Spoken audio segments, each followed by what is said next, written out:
ایک قادری مرید کی شادی ہو گئی, بیچارہ پڑھا لکھا نہیں تھا, لیکن جس کے ساتھ شادی ہوئی دلہن اس کی تھی حافظہ, قرآن کی حافظہ تھی. جب شادی ہوئی, بات حجرے میں ہوئی, گھونگھٹ اٹھایا اور ملنے کی بات کی تو دلہن نے کہا آپ کو کیا آتا ہے؟ اس نے کہا کچھ نہیں آتا, غوث پاک کا نام آتا ہے. تو کہا میں قرآن کی حافظہ ہوں اور ابھی آپ سے ملاقات نہیں ہوگی, پہلے آپ بھی حافظ قرآن بنیے, ہمارے معیار کے مطابق بن کے آئیے. جب آپ حافظ جی بن جائیں گے, ہم حافظہ ہیں, تو اس کے بعد تمہاری ہماری ملاقات ہوگی. وہاں سے نکلے ایک دم بالکل جلال میں, غصے میں, جس کو میں آپ کی زبان کہہ دوں بالکل سنتاپ میں. فجر کا وقت ہوا تو سوچا کہ حضرت خانقاہ سے نکلیں گے تو اپنا مقدمہ پیش کر دیں گے. تو عرض کی حضور میری شادی ایک حافظہ سے ہوئی ہے اور میں اس کے پاس گیا تو اس نے کہا کہ تم بھی حافظ بن کے آؤ پھر ملاقات کرنا ورنہ نہیں آنا. تو حضرت اب میں کیا کروں, میں اتنے دن تک صبر تو نہیں کر سکتا. فرمایا فجر کی نماز میرے پیچھے پڑھنا, میں بھی نماز پڑھاؤں گا, میرے پیچھے نماز پڑھنا فجر کی. اس نے کہا ٹھیک ہے حضور. اس کے بعد اذان تو ہو چکی تھی, حضرت تشریف لائے, نماز ہوئی. حضرت نے جب نماز کا سلام پھیرا تو دائیں طرف جتنے مقتدیوں کو حضرت نے دیکھا دایاں سلام پھیرتے وقت, تو دائیں طرف کے جتنے تھے وہ سب حافظ قرآن ہو گئے. اور جب بائیں طرف سلام پھیرا نا تو جتنوں کو دیکھا بائیں طرف کے سارے حافظ قرآن ہو گئے. اور جی دائیں طرف سلام پھیرا سارے حافظ ہو گئے. اچھا وہ سٹوری پوری پتا کیجئے, ایک خاوند درد بڑی کہانی ایک خاوند کی ہے جو مرید تھا ایک بابا جی کا. اس کی جب شادی ہوئی تو اس کی بیوی جو ہے وہ حافظہ تھی. اس نے کہا میں تمہیں نیڑے نہیں لگن دینا جب تک تو بھی حفظ نہیں کرتا. Women.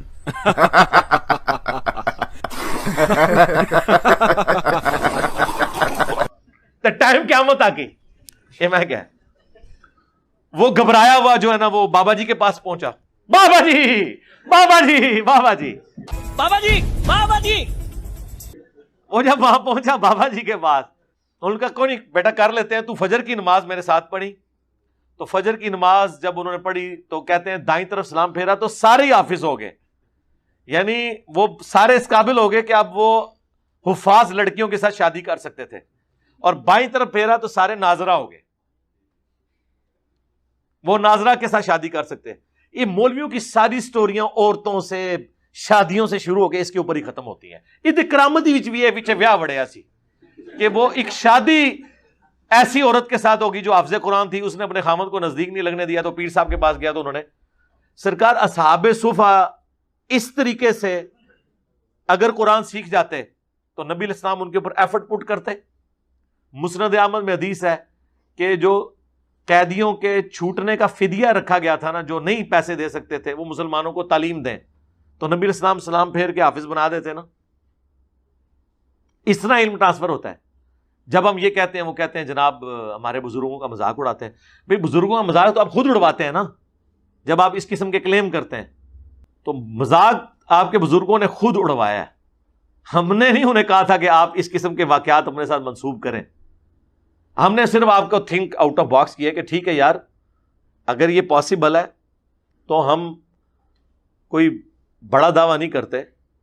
آپ لوگ کہتے ہیں ہمارے بزرگ روحانی آپریشن کرتے ہیں, تو ایک نومولود بچے کا روحانی آپریشن بغیر بلیڈ مارے آپ کر دیں, ختم کر دیں. اور ٹائم قیامت تک ہے. جو بزرگ بائی پاس کر لیتے ہیں خطرے سے فیل ہو گئے نا آگے. اور آپ اپنے بزرگوں کے پیچھے نماز پڑھیں, دائیں طرف سلام پھیرے تو ساروں کے غیر ضروری بال صاف, بائیں طرف سلام پھیرے تو ساروں کے ناخن کٹ جائیں, بلکہ ایسے کٹے ناخن اور ایسے غیر ضروری بال صاف ہوں کہ دوبارہ ضرورت ہی نہ پڑے, کرامت پھر مانیں گے. چلو دوبارہ ضرورت بھی پائے گی, صرف اس ٹائم صاف ہو جانا بھی مان لیں گے.